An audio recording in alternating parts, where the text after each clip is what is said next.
Αστρολογία και ταρό. Είναι απορίας άξιων πώς μπορούν αυτά τα δύο αντικείμενα να συνδυαστούν. Μπορούν να συνδυαστούν? Η απάντηση είναι ξεκάθαρη. Ναι.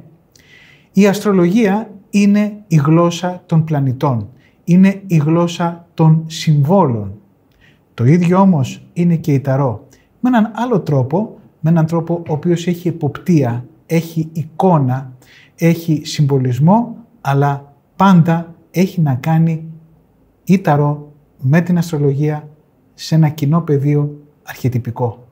Αυτό λοιπόν θέλουμε να εξετάσουμε στο σεμινάριο που θα λάβει χώρα στο Κέντρο Διαβίου Μάθησης Εναλλακτική Παιδεία. Μπορούν να εμπλουτίσουν έναν αστρολόγο ο οποίος ψάχνει να βρει περισσότερες μεθόδους για να μπορεί να προσεγγίσει την πρόγνωση.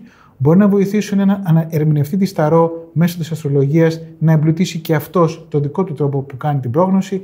Ακόμα και έναν αρχάριο που δεν γνωρίζει καθόλου ούτε την αστρολογία ούτε την ταρό και θέλει να δει πώς μπορεί να δομήσει ένα σύστημα το οποίο να είναι απλό αλλά να είναι αποτελεσματικό. Σας περιμένω λοιπόν, ελάτε να περάσουμε μαζί το επόμενο χρονικό διάστημα διερευνώντας όλο αυτό το πλούτο αυτού του υπέροχου μοντέλου, το οποίο, πιστέψτε με, θα σας συνεπάρει και θα σας εκπλήξει με την αποτελεσματικότητά του.